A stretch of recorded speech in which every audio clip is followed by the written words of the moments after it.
year for you, but did you have a chance to enjoy it?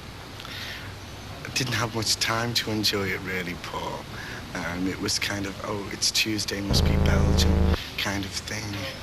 Uh, it was an intensive period of success and pressure, I suppose, is the thing.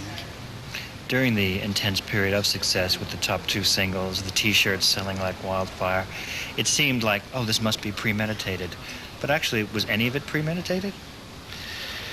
Well, it did appear so on a lot of different levels. You know, the British press, for example, dug for as much dirt as they could, you know, trying to say, well, it was a created thing, when in actual fact it was kind of 5 boys who had worked very hard over a number of years from Liverpool to do something, and they'd achieved a kind of success which seemed a kind of perfect success, which a lot of people couldn't cope with, and it created a lot of bad feeling, in fact.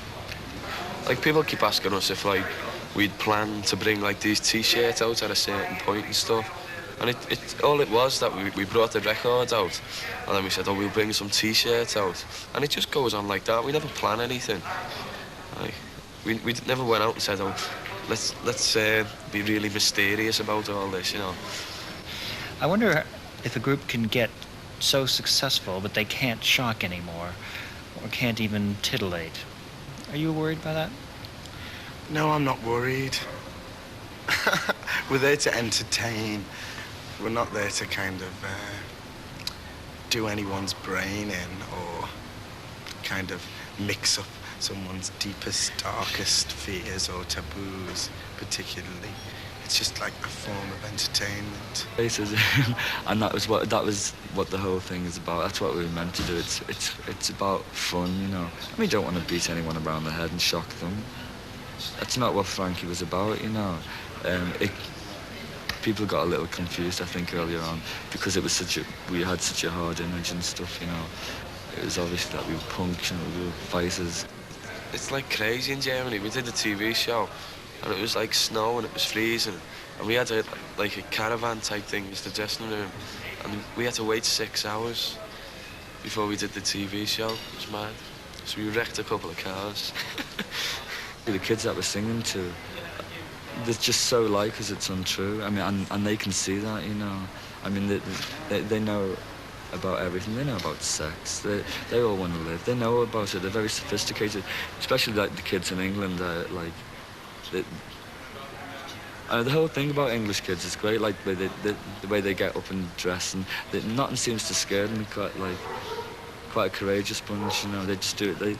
And they're into having fun and being honest. And I think Frankie kind of is the same. In America, of course, the singles have had a harder time than the album, strangely enough. Indeed, there's a kind of, dare I say, redneck aspect to America that kind of doesn't want to touch anything that is slightly at odds or cannot be categorized into adult-orientated rock music or middle-of-the-road or black. It's a very different situation here. I'm glad the album's doing well, though. Are you of one mind with those people who think that the Tube really had a lot to do with breaking Relax? Most definitely. We wouldn't be here today without their help. I think it was the Tube appearance when we did that. Because, like, as soon as we did the Tube appearance, it went to 35. Because, like, it went to 55, then to 54, and then down again to 55. We thought, oh, now it's dead, like. And then we did the Tube, and it went up to 35. And then Uncle Mike pulled us from the dead. You've evolved in the group into a role which I can only think of Carl in Madness as having had as a precedent, which is that of someone who is not an instrumentalist, but yet is more than a backing singer. Yeah, someone who, it strange. seems to me, lends the attitude to the group. Mm-hmm. How did that evolve? I don't know. It's just that's why they wanted me there. It's kind of, I don't know. It's kind of some strong ident. Like, I don't know. I really don't know. I question it often myself. I get very nervous about it, in fact, because I feel kind of a bit shallow at times. I really don't know. It kind of freaks me. It's just I do it, and people obviously like it, you know. I would think that you and Nasher probably suffered the most from the rumors that you hadn't played on the records. Were you bothered by that? Nah, we just thought we'd go out and do it live and shit on everybody. Were the Americans surprised at first, or did they not even know the rumors? I don't think it was that bad in America. Although there have been things in the press like that we couldn't play and stuff. It was worse in England because it was like in the papers every day. Another Frankie Can't Play story, you know. It was getting a bit of a yawn near the end. Were you upset by the rumors that you hadn't played on the records? Not really, because I knew that I could, so it was just like, wait till it gets to a crisis point and then go out and shut them all up. That's why we haven't played in Britain yet. A lot was written, perhaps too much, about your working with Trevor Horn, but what was it like on the inside in the studio with him? In the studio with Trevor, well, everyone thinks like you go in and Trevor's like, do this, and you just sit there, I'll do everything. And it's not like that at all. You go in, it's sort of, he's really laid back actually, and he'll just sit there and you'll just work, and then now and again he'll say, well, try this bit and do that bit. He's not like Hitler. Like some people do think he's a bit Hitlerish.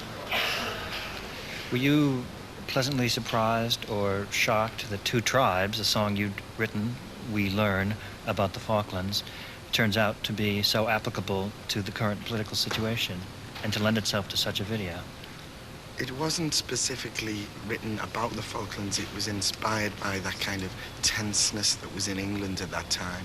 All the young people thinking that they were going to get drafted and stuff like that, which something that was quickly folded away as soon as it passed, and not a reference was made about it either in, on British television or in the newspapers as soon as it passed, as if, the propaganda machine wanted to brush it under the carpet, which, because it was kind of embarrassing for certain political leaders at that point. Two Tribes was an anti-war statement, basically, and the Russian and American theme was used as the greatest example of two tribes on this planet at the moment. I suppose it is applicable on that level. People, when Relax was struggling to make the charts, as you were after it and Two Tribes had made it to #1, and then #2 as well, with Relax going back up, did that teach you anything about the music business? Yeah, it's not what it's cracked up to be. It's a lot of hard work. I mean, you don't. It's kind of. I really want to be in a band, kind of thing. You think, and you get there, and then it's like every man and his dog's pushed in front of you. It's like you got to talk to him. You got to talk to him. It's like this place today. It's like painting place. Everyone's kind of moving around, and it's like we've turned this like hotel, this courtyard, into like Frankie's little empire for today. It's really funny. I mean, we've been pushed. You get pushed in front of so many people. You never kind of bargain for it, and you learn like things like that. You learn things like that. It's like you get real cool about it. At first we were really crazy. We'd get really abusive, and stuff. But then you learn like. Well, usually you get into a city and there's about 10 photographers, 20 interviewers, 10 different television studios to go to. You just, after about the 4th city, you just do it and forget about it. Don't worry about it. Just do it. Could you understand why people got so excited? I could understand the excitement, yes, because the products that we put out onto the market were of a very high quality, I think. I can understand that, but what I couldn't understand was when that kind of success was resented, or people tried to drag it down in some form or demean it. I couldn't understand that because it was success of a very British kind, and I really couldn't understand the backstabbing and stuff. Who decided the album should be a double? Originally, we wanted to do it and not put Relax and Two Tribes and War on the album. We didn't want to put them on. And we had all the other songs. And then the record company said, people are going to feel cheated if it's not on there. And our argument was, well, they sold like 2 million singles between them. I don't think people will feel cheated, but eventually we thought, put them on. So we had like a lot of material. So might as well make it a double and put like different mixes of, another mix of Relax and another mix of War. you were very courageous in doing Born to Run live on American television, and as your encore on the tour, when so many people consider it sacred as performed by Bruce Springsteen, did you run into any guff? The only guff, not really, no. People keep telling us that it was a courageous thing to do, but we've had no criticism about it. We know that it's a kind of sacred American anthem in some respects, but we stayed faithful to the song, and our version's quite illuminating, whereas a lot of people didn't know the words before we did it. Yeah, well, everybody was saying, like, "Oh, you can't do Born to Run, you get slaughtered, you know." So we thought, we don't really care, you know. So we just did it anyway. We did it on Saturday Night Live because, like, we thought everyone would slate us if we did it. The record company must have died then. Oh, we don't care about the record company. We just do what we want to do. You've been associated with the clothing of the group ever since the Mad Max leathers at the beginning. And during the summer of 1984, there was the genuine phenomenon of the Frankie Say T-shirts, in which you were photographed, and your photograph appeared on the front cover of a magazine. What was the origin of that T-shirt phenomenon? It just started out as a regular band T-shirt, you know, and it just grew. It just got. I mean, I think it was because the records were so successful. I mean, they were selling like huge amounts, like. I don't know. It's just it was a real surprise to us, like that whole thing in the summer. Like every city, like every man has dog had like a T-shirt on, you know, and it was like I really don't know what happened. I don't know. It's like Nike. Sometimes Nike gets big, you know. Everyone has to have a pair of Nikes, otherwise you're not together. You're not cool, you know. And I think it just became the trend, you know. I know in Liverpool, all the kids they were all wearing with their Levi's and their Nikes. It was summer thing, you know. Do you think you will want to be based in Liverpool or London?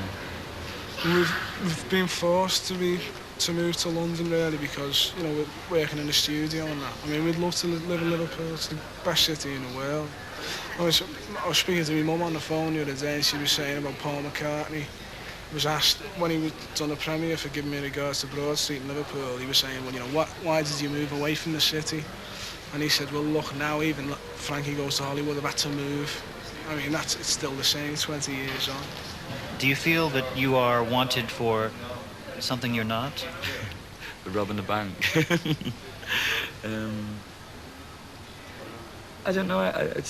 Again, I ask myself, it confuses me because I just want to know why people want to talk to us. I don't think any of us feel important. We can't quite understand why there's a fuss, why people clamber to see us, and like press kind of clamber to see us, you know, and they're all like, can we have 5 minutes, can we have this and that, you know. I think that's because the way like our success has happened, it happened so quickly, and we haven't had time to change with it, you know, we haven't had time really to grow, to be as big as our success kind of thing. We're still very simple. You know, just very honest, you know, very simple, which I suppose is quite nice. Well, how could you change? Because you were not a success for longer than you've been a success. Mm-hmm.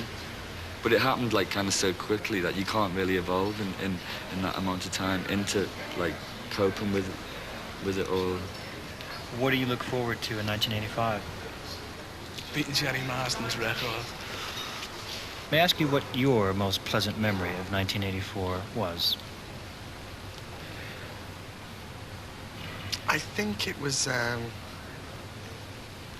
Leslie Ash presenting me, or Jules Hallam presenting me with a gold disc on the tube. That was quite enjoyable, I think. Or the release date. Oh no, The Power of Love going to #1. That's the one.